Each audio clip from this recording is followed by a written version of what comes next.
مولا علی کون تھے؟ آپ کی شہادت اور آپ کا مرتبہ۔ ابو بکر، عمر اور عثمان رضی اللہ تعالیٰ عنہم کے علاوہ صحابہ کرام میں علی بن ابی طالب رضی اللہ تعالیٰ عنہ سب سے افضل صحابی ہیں۔ آپ خلفائے راشدین میں سے چوتھے خلیفہ ہیں۔ آپ رضی اللہ تعالیٰ عنہ کی خلافت کی مدت 4 سال 9 ماہ اور کچھ دن ہے۔ آپ نے بچوں میں سب سے پہلے اسلام قبول کیا۔ آپ نبی کریم صلی اللہ علیہ وآلہ وسلم کے حقیقی چچا زاد بھائی اور داماد تھے۔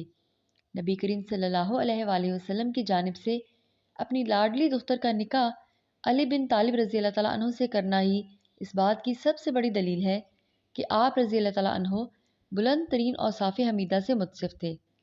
نبی اکرم صلی اللہ علیہ وآلہ وسلم کے نزدیک علی بن طالب رضی اللہ تعالیٰ عنہ اس قدر اہم شخص تھے۔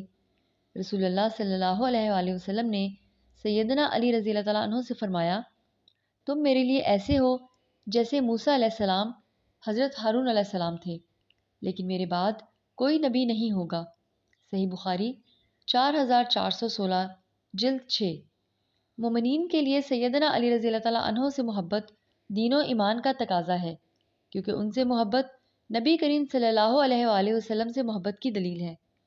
کوئی شخص مومن کہلانے کا اس وقت تک حقدار نہیں ہے جب تک کہ سیدنا علی رضی اللہ تعالیٰ عنہ سے محبت نہ رکھے۔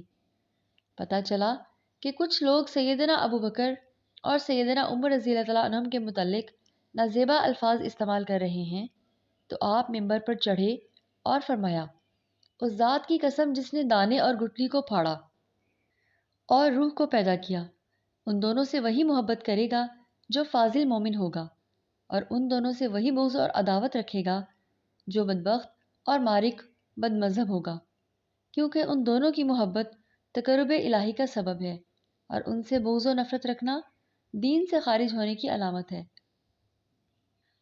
ان لوگوں کو کیا ہو گیا ہے جو رسول اللہ صلی اللہ علیہ وآلہ وسلم کے 2 بھائیوں اور 2 وزیروں اور 2 ساتھیوں اور قریش کے 2 سرداروں اور مسلمانوں کے 2 باپوں کو نازیبا الفاظ سے یاد کرتے ہیں؟ میں ان لوگوں سے لا تعلق ہوں جو ان دونوں کو برے الفاظ سے یاد کرتے ہیں، اور اس پر انہیں سزا دوں گا۔ سیدنا علی رضی اللہ تعالیٰ عنہ کو لسان نبوی صلی اللہ علیہ وآلہ وسلم سے شہید کا درجہ بھی عطا کیا گیا ہے۔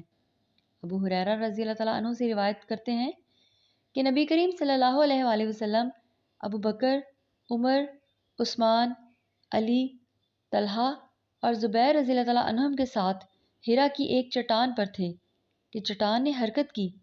اس پر آپ صلی اللہ علیہ وآلہ وسلم نے ارشاد فرمایا، آرام سے رہو، کیونکہ تم پر نبی، صدیق اور شہید کے علاوہ کوئی نہیں۔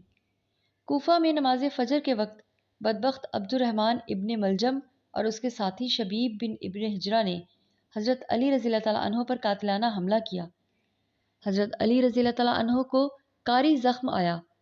3 دن بعد 62 سال کی عمر میں 21 رمضان المبارک 40 ہجری کو شہادت کے عظیم مرتبہ پر فائز ہوئے۔